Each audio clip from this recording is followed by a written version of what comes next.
زمانے بھر میں یہ قاعدہ ہے کہ جس کا کھانا اسی کا گانا۔ حضرت حکیم الامت فرماتے ہیں کہ زمانے بھر میں یہ قاعدہ ہے کہ جس کا کھانا اسی کا گانا، تو جن کا ہم کھا رہے ہیں انہی کے پھر گیت ہم گا رہے ہیں۔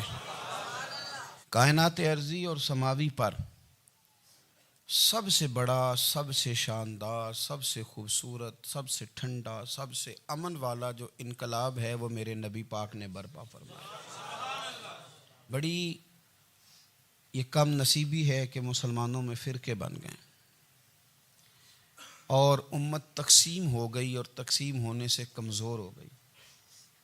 لیکن افسوس کی بات یہ ہے کہ لوگ اس بات کو سمجھنے سے عاری ہیں کہ عید میلاد النبی صلی اللہ تعالیٰ علیہ وسلم تو امت اس بات کے شکر کے طور پہ مناتی ہے کہ اللہ نے ہمیں اپنے نبی کا غلام بنایا۔ آؤ میں تمہیں مسلم شریف پڑھ کے سناتا ہوں، اور راوی بھی وہ بندہ جو ہر وقت حضور کے قریب رہتے تھے، حضرت انس بن مالک رضی اللہ تعالیٰ۔ آپ فرماتے ہیں مجھے وہ دن بھولتا ہی نہیں، میں بھلا سکتا ہی نہیں جس دن میرے نبی پاک مکے سے ہجرت کر کے مدینہ طیبہ تشریف لائے۔ حضور اس دن کیا ہوا تھا؟ تو حضرت انس بن مالک فرماتے ہیں ساری بیبیاں چھتوں پہ چڑھ گئیں، ساری عورتیں اپنے اپنے کام میں مصروف ہوتی ہیں، کوئی کسی وجہ سے چھت پہ چڑھ جائے تو چڑھ جائے، ساری کٹھی تب بھی چڑھتی ہیں جب گلی میں کچھ اور ہو، جب کوئی انوکھی بات۔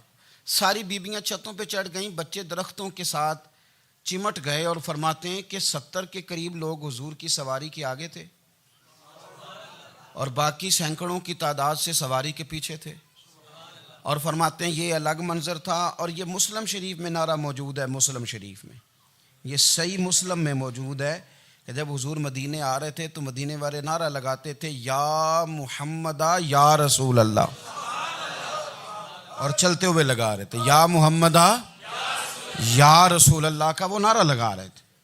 اور پھر حضرت انس بن مالک فرماتے ہیں یہ دو منظر یہ تھے، ایک تیسرا منظر بھی تھا۔ مدینہ شریف کے اندر کچھ قبیلے تھے، آج بھی ایسا ہونا نہیں چاہیے، یہ اسلام نہ صرف اس کو ناپسند کرتا ہے بلکہ اس کی تردید کرتا ہے۔ چھوٹی برادری بڑی برادری آج بھی تقسیم ہے، نہیں ہونی چاہیے۔ عرب کے اندر بھی تقسیم تھی، کچھ قبیلوں کو چھوٹا جانتے تھے، کچھ کو بڑا جانتے تھے۔ ایک قبیلہ تھا بڑا قبیلہ، بنو نجار کا، چودھریوں کا قبیلہ، سیٹھوں نوابوں کا قبیلہ، بڑے لوگوں کا قبیلہ۔ اس قبیلے کی بیٹیاں ایک کونے میں دف لے کے بیٹھ گئیں۔ نبی پاک صلی اللہ تعالیٰ علیہ وآلہ وسلم کے غلاموں بات کو سمجھیں۔ ایک منظر یہ کہ عورتیں چھتوں پہ، آج ہم منع کریں گے کیونکہ یہ پردے کی آیتیں نازل ہونے سے پہلے کی بات ہے، اب آیتیں آ گئیں، اب ہم یہ اجازت نہیں دیتے۔ عورتیں چھتوں پہ چڑھ گئیں، مرد گلیوں میں نعرے لگانے لگے، اور بنو نجار قبیلے کی بیٹیاں، چھوٹی بچیاں وہ ایک کونے میں دف لے کے بیٹھ گئیں اور وہ پڑھنے لگیں طلع البدر علینا۔ اب تو میلاد غریبوں میں رہ گیا ہے، ہمارے یہاں فیشن ہو گیا ہے، جب حالات خراب ہوتے ہیں تو لوگ برکت کے لیے میلاد کراتے ہیں، اور جب امیر ہو جاتے ہیں پھر انہیں میلاد کے جائز ہونے کی دلیل ہی کوئی نہیں ملتی، پھر وہ یہ فیشن ہے۔ بندہ تھوڑا سا پڑھ جائے نا دو چار چیزیں تو ہر چیز کو غلط کہنا اس کی طبیعت ہوتی، پھر یہ فیشن ہے کہ میری سوسائٹی نہیں ہو گئی، کتابیں نہیں ہو گئیں، فرنیچر نیا ہو گیا، دوست نئے ہو گئے، تو مذہب وہی پرانا۔ اوئے ہوئے کوئی ترقی کرنی چاہیے، پھر وہ ترقی کرتے ہیں بیچارے، اور جن کی پیچھے 10 نسلیں اور 50 نسلیں میلاد مناتی آنے کو اتنی دلیل کوئی نہیں ملی، سبحان اللہ۔ جن کی دادی وضو کر کے کھیر پکاتی تھی 11ویں کی، جب امیر ہو جاتے ہیں تو انہیں 11ویں پکانے کی دلیل ہی نہیں ملتی۔ اب آپ امیر ہو گئے میرے بھائی، آپ کا فیشن ہے، یہ طبیعت کا حصہ ہے۔ آپ چاہتے ہیں کہ میں وہ کام کروں جو درویش لوگ، سادے لوگ نہیں کرتے۔ تم اپنے معاملات کو بچانے کے لیے نعرے لگاؤ تو تمہارے پاس ساری دلیلیں ہیں، لیکن یہ تمہارا نصیبہ ہے کہ تم جھوٹوں کے نعرے لگاتے ہو، لیکن یہ غریبوں کا نصیبہ ہے کہ میلاد والے رسول کا نعرہ لگاتے، یہ غریب کا حصہ ہے۔ لیکن وہ بنو نجار کی بچیاں غریب نہیں، امیر گھرانے سے تھیں۔ انہوں نے جو بات کی اس کو حفیظ جلندری نے لکھا۔ مرحوم کہنے لگے کہ وہ ننھی بچیاں، چھوٹی بچیاں تھیں، کہتے وہ ننھی بچیاں وہاں بیٹھ کر دف بجاتی تھیں اور رسول پاک کی جانب اشارے کر کے گاتی تھیں، اور لوگوں سے کہتی تھیں کہ یہ کو ہمارا پیشہ نہیں دف بجانا، ہم تو چودھریوں کی بیٹیاں ہیں، ہم تو بڑے خاندان سے ہیں۔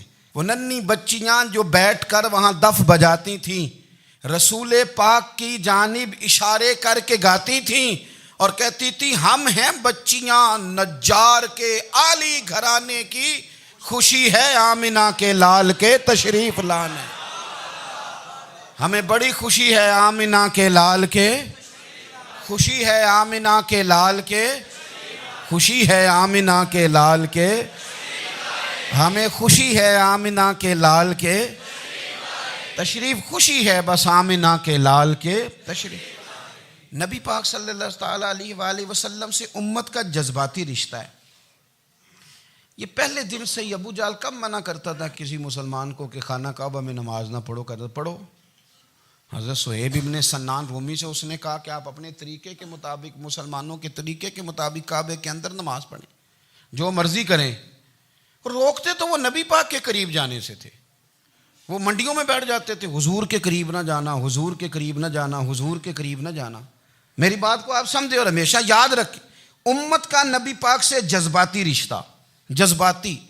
یہ جو رسول اللہ کی امت ہے یہ گناہ گار ہو سکتی ہے پر اپنے نبی کی غدار نہیں ہوتی۔ میں آپ کو صحیح کہہ رہا ہوں۔ میرے کلین شیو نوجوان کے کان میں آپ جا کے کہیں نبی پاک، چاہے اس نے نماز نہ پڑھی ہو، چاہے اس نے داڑھی نہ رکھی ہو، آپ حضور کا نام لیں اس کے رونگٹے کھڑے ہو جاتے ہیں، اس کی طبیعت، اس کا دل دھک دھک کرتا ہے، اس کی ایک ایک روح سے محمد محمد کی آوازیں نکلتی۔ یہ فیض ہے رسول پاک کا اور یہ کرم ہے اللہ کا اس امت کے ساتھ۔ امیر ملت پیر جماعت علی شاہ صاحب محدث علی پوری فرماتے ہیں ایک جگہ ہندوؤں کا جلسہ تھا، ہندو پنڈت تقریر کر رہا تھا، اس نے نبی پاک صلی اللہ علیہ وسلم کی شان میں معاذ اللہ کو بے ادبی کر دی۔ مسلمان تھے ہی نہیں، ایک مسلمان تھا، وہ ملنگ نہیں ہوتے دوری ڈنڈے والے، اس کے پر رنگین ڈنڈا تھا، وہ کہیں دور بیٹھا تھا، تو اس نے سن لی، اسپیکر چل رہا تھا، تو وہ ڈنڈا لے کے تو سٹیج پہ چڑھ آیا۔ وہ کہتا ہے میں نے پنڈت کے سر میں مارا ایک ہی ہے پر مارا ذرا صحیح کر کے، وہ ڈھیر ہو گیا، لوگوں نے گرفتار کر لیا، جیل میں چلا گیا۔ پیر صاحب کہتے ہیں میں ملنے گیا، بندے کو بسم اللہ بھی سیدھی نہیں پڑھنی آتی، سورۃ اخلاص بھی ٹھیک نہیں آتی، اسے ربنا آتینا دعا نہیں کر سکتا، ملنگ ہے۔ میں ملنے گیا اور میں نے کہا یار نہ تو نماز پڑھے، نہ داڑھی رکھے، نہ تو مسجد جائے، پر تو نے کمال کر دی۔ تو کہتے ہیں پیر صاحب چھم چھم رویا اور پنجابی میں کہنے لگا پیر صاحب میں گناہ گار ہاں پر اپنے نبی دا غدار تے نہیں نا۔ یہ گناہ گار اور غدار میں فرق ہوتا ہے، میں گناہ گار ہوں پر یہ تو نہیں نا کسی کی ضرورت کہ میرے سامنے میرے نبی کے بارے میں بات کر جائے اور ساڈی اچھی تے سچی سرکار نو گل کر جائے۔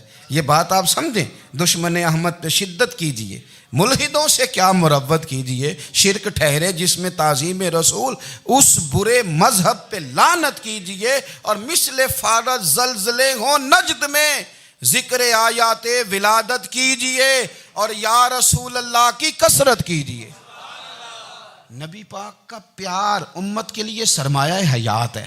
رسول پاک کے ساتھ امت کا والہانہ رشتہ ہے۔ نبی پاک کے ساتھ والے، حضرت خبیب کو گرفتار کر لیا مکے والوں نے،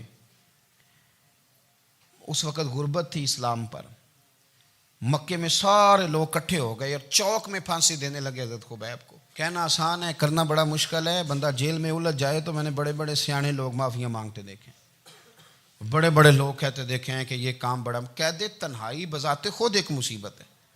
آپ کو اکیلا رہنا پڑ جائے نا، یہ لاک ڈاؤن ہوا ہے تو لوگ نفسیاتی مریض بن گئے، اکیلے رہنا، تنہا رہنا کوئی چھوٹا کام ہے۔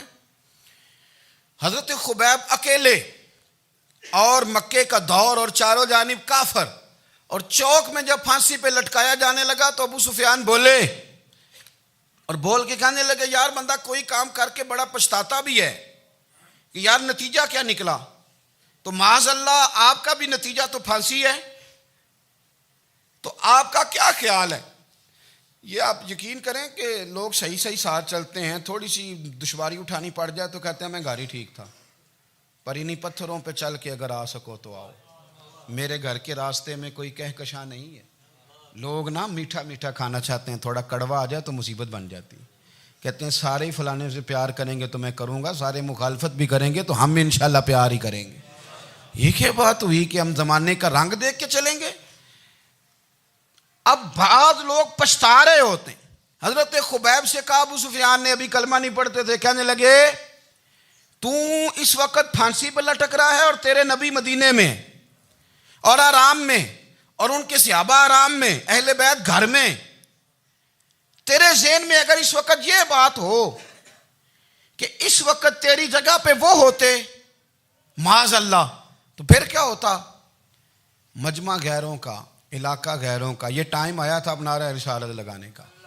اب ٹائم آیا حضرت خبیب نے نعرہ رسالت لگانا ہے, پر لگانا کس طرح ہے کہ کافر یاد رکھیں. حضرت خبیب سے کہنے لگے اگر تیری جگہ حضور ہوتے تو پھر تیرا کیا خیال ہے معاذ اللہ؟ تو حضرت خبیب کہنے لگے تم ابھی بھی نہیں سمجھے؟ ٹھیک ہے میں مکے میں اکیلا ہوں, سارے لوگ مدینے میں ہیں, پر میں پچھتا نہیں رہا, میں تو فخر کر رہا ہوں. میں فخر کر رہا ہوں اس لیے کہ چوری کر کے جان نہیں دے رہا, مدینے والے کی عزت پہ جان دے رہا ہوں. میں فخر کر رہا ہوں. فرمایا سن, تو کہتا ہے تیری جگہ حضور ہوتے اور تم انہیں یہاں معاذ اللہ پھانسی پہ لٹکاتے. فرمایا سن, میں تو یہ بھی پسند نہیں کرتا کہ میں گھر میں بیٹھا ہوں اور میرے نبی کو ہلکا سا کانٹا بھی چبھ جائے. ہمارا اپنے نبی سے محبت کا رشتہ ہے, ایک کانٹا بھی حضور کے قدم مبارک میں چبھے ہمیں برداشت.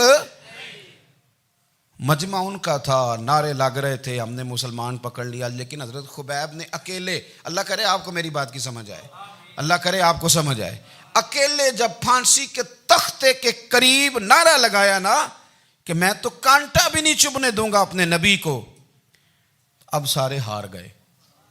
اب اس ایک جملے نے نا ان کو شکست خوردہ کر دیا. اب بول کچھ نہیں سکتے تھے, گردنیں جھک گئیں. اور جب سناٹا چھایا تو ابو سفیان ساتھ والے سے کہنے لگا باقی ساری باتیں اپنی جگہ پر ہیں, پر اصحاب محمد سے پیار تو بڑا ہی کرتے ہیں نا. اور وہ کچا رنگ للاری والا جیڑا چڑھ دا تے لیندا رہندا, اے عشق تیرے دا رنگ محمد چڑھ جائے پھر نہیں لیندا. کہا یار پیار تو یہ کرتے ہیں نا, اس میں کوئی شک والی بات. اس پیار سے کافر ڈرتا ہے. نبی پاک کے ساتھ جذباتی وابستگی, حضور کے ساتھ غلاموں کا جذباتی رشتہ, اور نبی پاک صلی اللہ تعالی علیہ وسلم کی آمد پر تشکر کے جذبات. امام رازی نے لکھا ہے کہ حضرت موسیٰ کلیم اللہ علیہ السلام نے تورات کی تختیوں کے اندر ایک امت کا ذکر پڑھا کہ جو امت گناہ کا ارادہ کرے گی تو گناہ لکھا نہیں جائے گا جب تک کر نہ لے, اور نیکی کا ارادہ کرے گی تو رب ان کی نیکی لکھ دے گا, اور جب وہ کر لے گی تو اللہ 10 گنا اجر عطا کرے گا. اور وہ ایسی امت ہوگی کہ جن کے چہرے قیامت کے دن نور کی طرح چمکیں گے, اور وہ امت ہوگی جن کی اللہ تعالیٰ زمین ساری پاک فرما دے گا, جہاں نماز پڑھیں گے نماز ہو جائے گی. یہ تذکرے پڑھ کے تو حضرت موسیٰ کلیم عرض کرنے لگے اللہ یہ امت میری بنا دے. تو رب کریم نے فرمایا کہ موسیٰ نہیں, یہ تو میرے محبوب کی امت ہے. فرمایا یہ تو میرے نبی پاک کی امت, حضور کی امت. اللہ اکبر. حضرت موسیٰ معمولی آدمی نہیں, وہ جلیل القدر پیغمبر ہیں جن کا قرآن کے ہر سپارے میں تذکرہ ہے, کہیں واضح طور پہ کہیں اشارتاً, ہر پارے میں. اور حضرت موسیٰ اللہ کے وہ نبی ہیں جو رب سے ڈائریکٹ باتیں کریں کوہ طور. کہا اے موسیٰ یہ امت تو میرے نبی کی ہے. تو حضرت موسیٰ علیہ السلام عرض کرتے ہیں, امام رازی نے لکھا ہے, کہتے ہیں اے اللہ پھر مجھے اپنی نبی کی امت میں شامل کر. او یار ہمیں لوگ کہتے ہیں میلاد نہ مناؤ, جس امت میں آنے کے لیے حضرت موسیٰ نے دعا مانگی, جس محبوب کی غلامی کے لیے, ہمیں تو دعا بھی کوئی نہیں مانگنی پڑی, اللہ نے فضل سے ہی مدینے والے کا غلام بنا دیا. تو ہم حضور کے تذکرے نہ کریں, ہم تشکر نہ کریں, ہم نبی پاک صلی اللہ تعالی وسلم کی نعت نہ پڑھیں, ہم حضور کے آنے پر جشن کا اظہار نہ کریں. ہر وہ جائز طریقہ جس سے اظہار خوشی ہو سکے وہ میلاد پہ کرنا چاہیے, اور اس کے لیے اسباب بنانے چاہیے. امت کا ایک جذباتی انداز ہونا چاہیے نبی پاک کے ساتھ, ایک وارفتگی, ایک ذوق, ایک طبیعت کے اندر وجدان. نعرہ مطلب اس طرح نہ ہو کہ بس چل رہا ہے کام. میں نہیں ہوں قائل, میں کہتا ہوں پہلے تو کوئی لگائے نا, اور پھر نعرہ جب لگتا تھا نا تو مسلمانوں کے یہاں نعرہ لگتا تھا تو بڑے بڑے لوگ کانپ جاتے تھے. صوفیاء نے لکھا ہے کہ حضرت عمر نے جب کلمہ پڑھا نا تو 39 بندے کلمہ پڑھتے تھے. تو نبی پاک نے رات کو دعا مانگی, اے اللہ عمر کو مسلمان کر کے اسلام کو عزت دے. حضرت عمر سویرے آ گئے, میں وہ تفصیل میں نہیں جاتا, بات لمبی. حضرت عمر جب آئے نا اور انہوں نے آتے جب کہا نا کہ میں کلمہ پڑھنے آیا ہوں, تو حضور اتنے راضی ہوئے کہ نبی پاک نے کہا اللہ اکبر.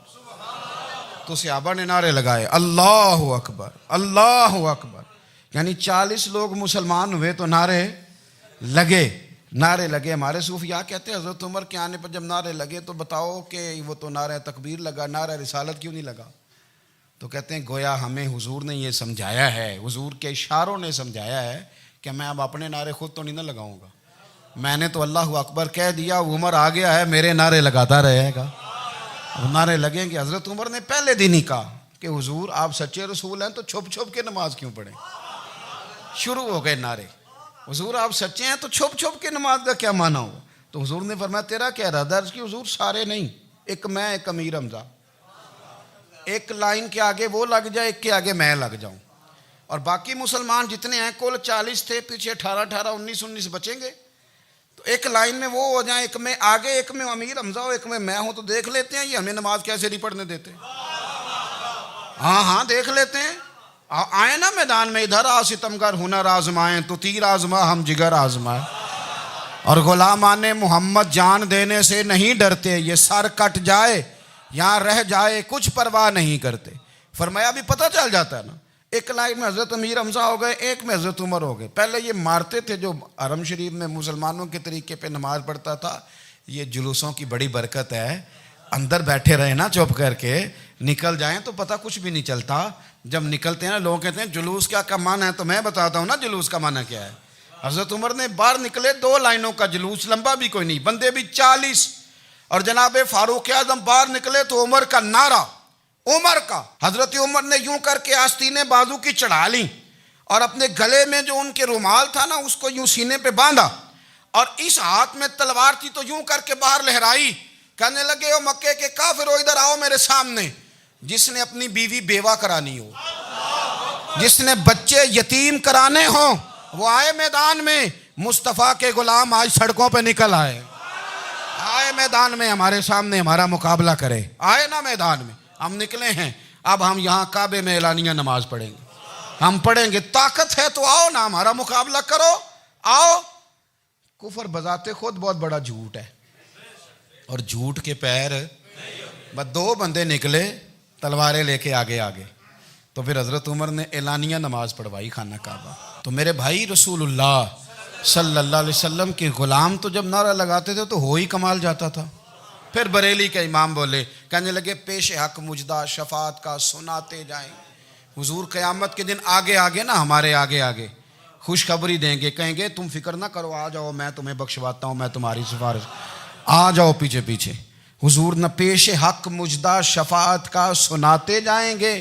یقین کریں بریلی کے امام کو بھی بڑا ہی رنگ آتا ہے بیان کرنے کا، کہنے لگے آپ روتے جائیں گے، اللہ کو منانا ہے نا حضور نے، کہتے ہیں پیش حق مجدہ شفاعت کا سناتے جائیں گے، آپ روتے جائیں گے پر ہم کو ہنساتے جائیں گے، باغ جنت میں محمد مسکراتے جائیں گے، پھول رحمت کے گریں گے ہم اٹھاتے جائیں گے، اور حشر میں ہوگا ہمارا داخلہ اس شان سے ہم یا رسول اللہ کا نعرہ لگاتے جائیں، ہم یا رسول اللہ کا نعرہ۔ امام راضی کہتے ہیں حضور نے ایک رکا پکڑا چھوٹا سا، ایک بندے کو لوگ دوزخ میں لے کے جا رہے ہیں۔ اچھا مجھے ایک بات بتاؤ، فیصلہ پہلے ہو گیا ہے، اللہ کے سامنے ہوا ہے، اور فیصلہ ہو گیا اور طے ہو گیا کہ دوزخ میں جانا ہے، وہ قریب پہنچ گئے دوزخ کے، تو حضور نے دیکھ لیا، اور بتایا کس نے؟ حضرت آدم نے۔ حضرت آدم کہنے لگے حضور وہ آپ کے غلام کو دوزخ میں لے جا رہے ہیں۔ نبی پاک آگے گئے، کیا پڑھتے ہیں ہمارے بھائی؟ حضور نے مجھے ان سے چھڑا کے چھوڑ دیا۔ نبی پاک صلی اللہ علیہ وسلم آگے گئے، فرمایا ادھر آؤ، کہاں لے کے جا رہے ہو؟ اللہ کے سامنے فیصلہ ہوا ہے نا، فرشتوں نے کیا ہے نا، فرشتے کو کسی سے بددیانتی تو نہیں نہ کرتے، فرشتوں نے جو کیا ٹھیک کیا ہے نا، کیوں لے کے جا رہے ہو؟ سونے گناہ زیادہ ہیں، نیکیاں تھوڑی ہیں، فرمایا میرے سامنے تولو۔ کسی فرشتے نے نہیں کہا کہ سونے معاذ اللہ ہم کو بے ایمان ہے، ہماری کوئی اس سے زد چل ساڈا کو بننا سان جائے دے نال، بھائی میرا مطلب ہے صحیح تولا ہے، فیصلہ ہے، فرمایا دوبارہ تولو۔ گویا رب بھی فرماتا ہے جیسے میرا محبوب کہتا ہے ویسے ہی کر، او کوئی نہیں دوبارہ تول لو، کوئی حرج نہیں، تولو نہ دوبارہ۔ فرشتے دوبارہ آئیں گے، انہوں نے دوبارہ تولا، ایک پلڑے میں نیکیاں ایک پلڑے میں گناہ۔ اب وہ گناہ پھر زیادہ نکلے تو نبی پاک نے نا جیب سے اتنا سا روکا نکالا، روکے کا بھی کوئی وزن ہوتا ہے، وہ حضور نے نیکیوں کے پلڑے میں رکھ دیا، نیکیاں بڑھ گئیں۔ فرشتے بھی چپ کر گئے. چلو بھائی جنت میں. میری طرح کا تھا نا پتہ سارا ہے سردار نے کیتی ہے, پتہ تو تھا نا اسے من آنم کے من دانم, تو سیدھا حضور کے قدموں سے جا لگا. کہنے لگا سونیا میں تو ساری زندگی گناہ کرتا رہا, یہ کون سی نیکی ہے؟ تو حضور فرمانے لگے چپ کر, جنت کا دروازہ کھول گیا, تو جا جنت میں. حضور رکے میں کیا ہے؟ فرمایا تو نے ایک دن درود و سلام نہیں پڑھا تھا, میں نے تیرا سنبھال کے رکھا ہوا تیرا درود شریف, وہ نعرے رسالت بھی تو نے لگائے تھے, وہ تو کھول کے میرے تذکرے میں نے تیرا سنبھال لیا. دوزخ میں تو کیا میرا سایہ نہ جائے, کیونکہ رسول پاک سے دیکھا نہ جائے. میرے رسول پاک اور میری بات سنو, میں بھی آپ کو کھانا نہیں کھلاتا, لنگر میرے سنگی کھلاتے ہیں, میرے دوست آپ کو کھانا پیش کرتے ہیں. ہر جگہ آپ جاتے ہیں تو وہاں کچھ لوگوں کی ڈیوٹی ہوتی ہے. لیکن ترمذی شریف سیاستہ کی حدیث ہے, حضرت انس نے پوچھا تھا حضور قیامت میں کہاں ملیں گے؟ فرمایا حوض کوثر پہ. حضور وہاں انس پانی پلائیں گے کہ بلال پلائیں گے کہ سہیب پلائیں گے؟ فرمایا نہیں, امت پیاسی آئے گی تو میں اپنے دست مبارک سے پانی پلاؤں. حضور وہاں نہ ملے تو فرمایا پل صراط پہ آنا, امت گزرے گی تو میں رب سلیم کی دعائیں کروں گا. تو اعلیٰ حضرت فرماتے ہیں جب حضور دعا کر رہے ہیں تو ڈرنے کی ضرورت کیا ہے؟ خدا کی رضا چاہتے ہیں دو عالم, خدا چاہتا ہے رضائے محمد, رضا اب پل سے وجد کرتے گزری کہ ہے رب سلم دعائے محمد صلی اللہ ہو. تو حضور وہاں ملاقات نہ ہوئی تو پھر اس حدیث کو بھی یہ حدیث مضبوط کر دے گی. حضور فرمانے لگے پھر میزان عمل پہ آ جانا, امت کے عمل تول رہے ہوں گے اور میں کامیابی کی دعائیں مانگ رہا ہوں گا. تو جس کے لیے حضور دعا مانگیں گے ناکام ہوگا, ناکام ہوگا. اپنے بچوں کو حضور کی محبت سکھائیں, نبی پاک صلی اللہ علیہ وسلم کی غلامی کریں. آپ کا رشتہ نبی پاک کے ساتھ مضبوط ہونا چاہیے, آپ کے تعلقات حضور کے ساتھ مضبوط ہونے چاہیے. اور آپ نے دائیں بائیں نہیں دیکھنا کہ پراپوگنڈا کیا ہے, لوگ کیا کہہ رہے ہیں. لوگوں کو دیکھ کے جو لوگ رستہ بناتے ہیں وہ پیچھے رہ جاتے ہیں. آپ نے یہ دیکھنا ہے کہ میرا حضور سے نسبت کا تعلق مضبوط ہے. کوئی کدھر جا رہا ہے اس سے ہمیں کوئی تعلق. اس وقت عالمی حالات کیا ہیں, قومی حالات کیا ہیں, معاشی حالات کیا ہیں, جرنلسٹ کیا کہہ رہے ہیں فلانے کے, ہمیں اس سے غرض نہیں ہے. ہمیں تو اتنا پتہ ہے کہ ہم نے اپنے نبی کو راضی کرنا ہے.